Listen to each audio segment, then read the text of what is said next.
إله ما حد سكله سوق أيه كان ما أنت ماذا شان أنت أنا سوماليا ولا ليرا إيو بدن أقول يا نوم إذا يصير وحنا دريم هي هذا هدف كله جدي جاي هي وإسبدل دور bulshada Soomaaliyeed in badan la oran jiray waxaan waysan baran ama waxaan ma bartaan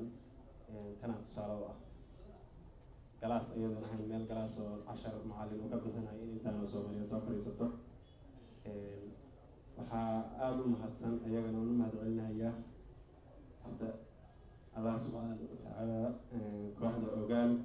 xarunta cilmi baarista ee bulshada Soomaaliyeed si fiican u anfacday iyo dhammaan marti sharafka qiimaha leh aad baan ugu mahadcelinayaa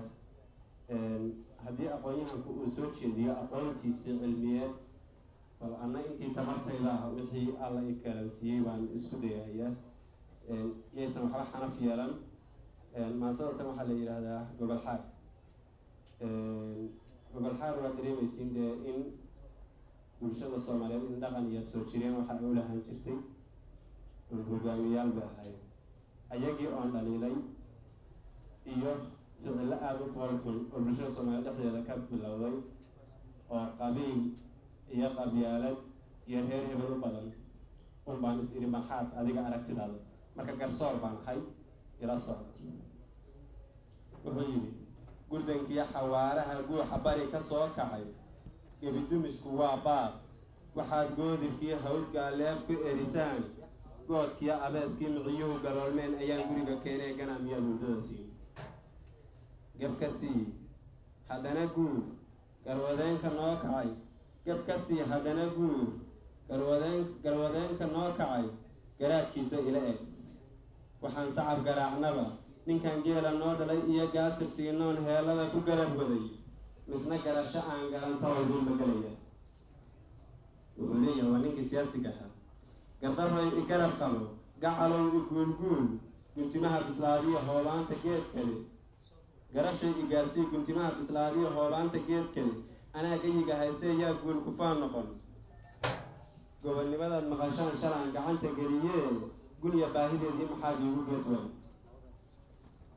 aan geesta kala dayo shacabkiyo guhaadkood hoggaangola ka hadalkood shacabkiyo guhaadkood hoggaangola ka hadalkood gulwadaha reeraha miyay wada gubay maye waa ka gooniye garcadaaga xaajada gundihiisa lagu furo tahay guri nabdeedoo gantaalaha guduudan gaashaanka ku haya go-ay oo dhintoo tegay waxaan dareemay bulshada Soomaaliyeed dadkii hayn jiray oo gacanta ku hayay inay ahaayeen dadkii haldoorka ahaa oo dhaqameedka ahaa hadda waxaa jira marka waa been galowgeeda fiintaa geesaha isgaaro kuwaan galabsan geerida kuwaan guri ku kala hoyan ayaa gebi dhex yaalla gulnimaan midgeediyo kala garan qofkeedii ficilada gabraarsiga maatada gumaadkood hooyo gabawarkeediyo guri taagan dumistiis dabarrada la gaabiyey fuquuq woonitaageed gembi haanta ciireed maqashana ka guuro gurgurshaaga noo gada qoyska noo ginaanada kii gaar u leexdana gardaduub iskugu xira ayay saanku gooyeen dadka aan dhowrayno maanta talada aan ka sugayno waa nin naftiisa la tartamaya hadda markaan taastan ugu jira naftiisa dib u guro haddana garo gulwadaha noo celi ileen waan gar qaadiye adduunyada guracana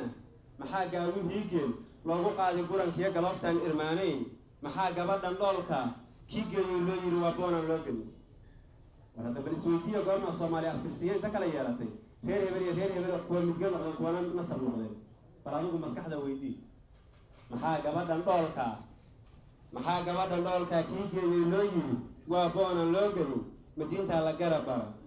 maxaa roob kan galab daay galbeed iyo ka daay bari xareediisu gagan tahay dhirta doogu ugu garo isweydii adigu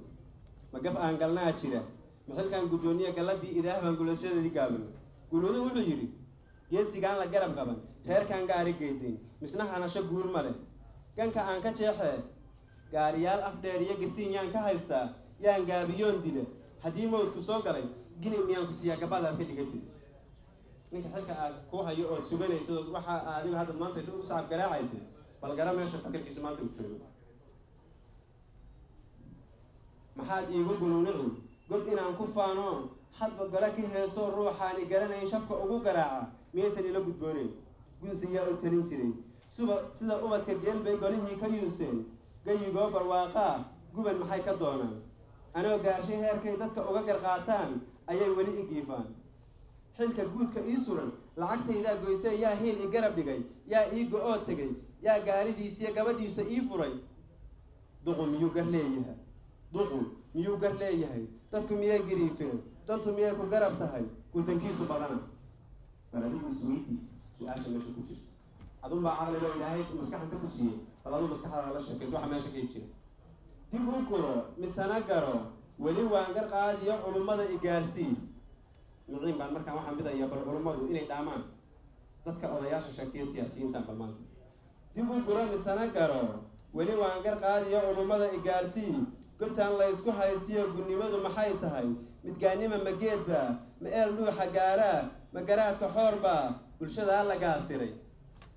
yay hay ku gaaraan bulshadaa la gaasiray gunta loogu magac diray yay hay ku galayaan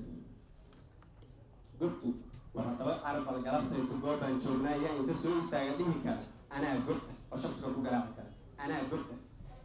markaa lagaa raba laakiin gob inaad noqoto waa in astaamahan lagaa hela bal tirso gobtu geed harweyn weeye mira laga gurtiyo